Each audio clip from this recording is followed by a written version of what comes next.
ಮಿತ್ರರೇ ನಮಸ್ಕಾರ. ನಾವಿವತ್ತು ನೀವು ಯಾವ್ದಾದ್ರು ಜ್ಯೋತಿಷಿ ಹತ್ರ ಹೋಗ್ಬೇಕು ಅಂತ ಹೇಳಿದ್ರೆ, ಅಥವಾ ನಿಮಗೆ ಜೀವನದಲ್ಲಿ ಯಾವ್ದಾದ್ರು ಒಬ್ಬ ಒಳ್ಳೆ ಗುರು ಸಿಗ್ಬೇಕು ಅಂತ ಹೇಳಿದ್ರೆ, ಮತ್ತು ಜ್ಯೋತಿಷ್ಯವನ್ನ ಜೀವನದಲ್ಲಿ ಎಷ್ಟು ಮಟ್ಟಿಗೆ ಮಾತ್ರ ತೆಗೆದುಕೊಳ್ಳಬೇಕು ಅನ್ನುವಂಥದ್ದನ್ನ ಈ ವಿಡಿಯೋದಲ್ಲಿ ನೋಡ್ತಾ ಹೋಗೋಣ. ಮೊನ್ನೆ ನಮ್ಮ ಸಬ್ಸ್ಕ್ರೈಬರ್ ಒಬ್ರು ಒಂದು ಕಮೆಂಟ್ ಅನ್ನ ಮಾಡಿದ್ರು. ಅದೇನಂತ ಹೇಳಿದ್ರೆ, ಅವರ ಮಗದ ಜಾತಕದಲ್ಲಿ ಬುಧ, ಗುರು, ಕುಜ ಮತ್ತು ಸೂರ್ಯ ಮೀನ ರಾಶಿಯಲ್ಲಿ ಮತ್ತು 10ನೇ ಮನೆಯಲ್ಲಿ ಇದ್ದಾರೆ ಅನ್ನುವಂಥದ್ದು. ಇದರರ್ಥ ಇದು ಮಿಥುನ ಲಗ್ನಕ್ಕೆ ಸೇರಿದ ಜಾತಕ. ಇವರಿಗೆ ಒಬ್ರು ಆಸ್ಟ್ರಾಲಜರ್ ಏನಂತ ಎದುರಿಸ್ತಾರೆ ಅಂತ ಹೇಳಿದ್ರೆ, ಈ ಹುಡುಗನ ಜಾತಕದಿಂದಾಗಿ ಈ ಹುಡುಗನ ತಾಯಿಗೆ ಆರೋಗ್ಯ ಸಮಸ್ಯೆ ಬರುತ್ತೆ ಅನ್ನುವಂಥದ್ದು ಮತ್ತು ಇದಕ್ಕೆ ಪರಿಹಾರ ಇಲ್ಲ ಅನ್ನುವಂಥದ್ದು. ಇದಿಷ್ಟು ಬ್ಯಾಕ್ ಸ್ಟೋರಿ. ಕ್ಲಿಯರ್.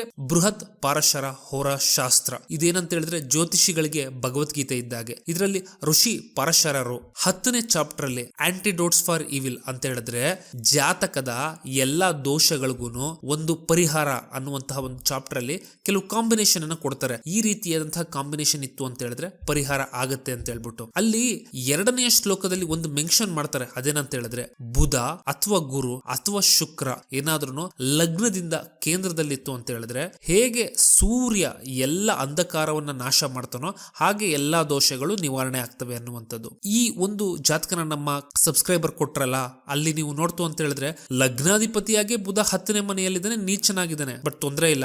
ಲಗ್ನಾಧಿಪತಿ ಕೇಂದ್ರದಲ್ಲಿತ್ತು ಅಂತ ಹೇಳಿದ್ರು ಎಲ್ಲಾ ದೋಷ ನಾಶ ಆಗುತ್ತೆ ಅಂತ ಹೇಳ್ಬಿಟ್ಟು ಪರಾಶರರು ಬರೀತಾರೆ. ಅದು ಅಲ್ಲದೆ ಗುರು ಹಂಸ ಯೋಗದಲ್ಲೇನೆ 10ನೇ ಮನೆಯಲ್ಲೇ ಬ್ಯೂಟಿಫುಲ್ ಆಗಿ ಪ್ಲೇಸ್ ಆಗಿರೋದು ಏನ್ ತೋರಿಸುತ್ತೆ ಅಂತ ಹೇಳಿದ್ರೆ, ಶಿವನ ಆರಾಧನೆ ಮಾಡ್ತು ಅಂತ ಹೇಳಿದ್ರೆ ದೋಷಗಳು ಪರಿಹಾರವಾಗ್ತವೆ ಅನ್ನುವಂಥದ್ದನ್ನ ರೆಪ್ರೆಸೆಂಟ್ ಮಾಡ್ತಾರೆ. ನಾನು ಯಾಕೆ ಈ ಮಾತು ಹೇಳಿದೆ ಅಂತ ಹೇಳಿದ್ರೆ, ಅಥವಾ ಈ ಎಕ್ಸಾಂಪಲ್ ತಗೊಂಡೆ ಅಂತ ಹೇಳಿದ್ರೆ, ಒಂದು ನಿಮ್ಮ ಜಾತಕದಲ್ಲಿ ಏನಾದ್ರೂ ಗುರು ಅಥವಾ 9ನೇ ಮನೆ ಬಾಧೆಯಲ್ಲಿತ್ತು ಅಂತ ಹೇಳಿದ್ರೆ, 9ನೇ ಮನೆಯ ಅಧಿಪತಿ ಪ್ರಾಬ್ಲಮ್ ಅಲ್ಲಿ ಇತ್ತು ಅಂತ ಹೇಳಿದ್ರೆ, ದಯವಿಟ್ಟು ಜ್ಯೋತಿಷಿಗಳ ಹತ್ರ ಹೋಗೋ ಮೊದಲು ನೀವು ಒಂದು ಗುರುವನ್ನ ಇಟ್ಕೊಳ್ಳಿ. ಗುರು ಅಂತ ಹೇಳಿದ್ರೆ ಸಾಯಿ ಬಾಬಾ ಆಗ್ಬಹುದು, ರಾಘವೇಂದ್ರ ಸ್ವಾಮಿ ಆಗ್ಬಹುದು, ದತ್ತಾತ್ರೇಯರ್ ಆಗ್ಬಹುದು.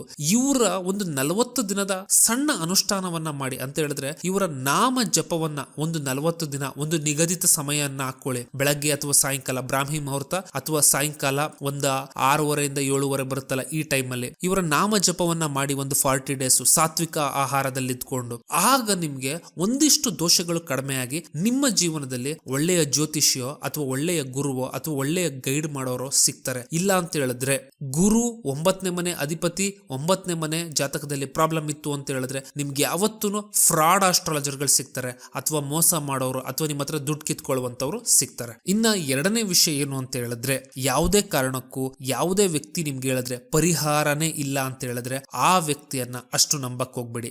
ಯಾಕೆ ಅಂತ ಹೇಳಿದ್ರೆ, ಎಂತ ಒಳ್ಳೆ ಆಸ್ಟ್ರಾಲಜರ್ ಹೇಳಿದ್ರು ಕೂಡ ಮೇಲೊಬ್ಬ ಇರ್ತಾನಲ್ಲ ಭಗವಂತ ಅನ್ನೋನು, ಅವನು ಡಿಸೈಡ್ ಮಾಡ್ತಾನೆ. ಮತ್ತು ಆಸ್ಟ್ರಾಲಜಿಯನ್ನ ನೀವು ಎಷ್ಟು ತಗೋಬೇಕೋ ಅಷ್ಟೇ ತಗೋಬೇಕಾಗುತ್ತೆ. ಈವನ್ ನನ್ನ ಚಾನೆಲ್ ನ ಉದ್ದೇಶ ಆಸ್ಟ್ರಾಲಜಿ ಆಗಿರ್ಲಿಲ್ಲ, ನನ್ನ ಚಾನೆಲ್ ನ ಉದ್ದೇಶ ಸ್ಪಿರಿಚುವಲ್ ವಿಡಿಯೋ ಮಾಡೋದಾಗಿತ್ತು. ಆದ್ರೆ ಜನಗಳಿಗೆ ಆಸ್ಟ್ರಾಲಜಿನೇ ಬೇಕಾಗಿದೆ. ಸೊ ನಾನು ಕೂಡ ಆಸ್ಟ್ರಾಲಜಿ ಮೂಲಕನೇ ಸ್ಪಿರಿಚುಯಾಲಿಟಿಯನ್ನ ಹೇಳೋದಕ್ಕೆ ಟ್ರೈ ಮಾಡ್ತಾ ಇದ್ದೀನಿ. ಜ್ಯೋತಿಷ್ಯ ನಮ್ಮ ಕರ್ಮಗಳನ್ನ ಹೇಳುತ್ತೆ ಹೊರತು ಅದೇ ಮುಖ್ಯವಲ್ಲ ಅಥವಾ ಅದೇ ಎಲ್ಲ ಅಲ್ಲ.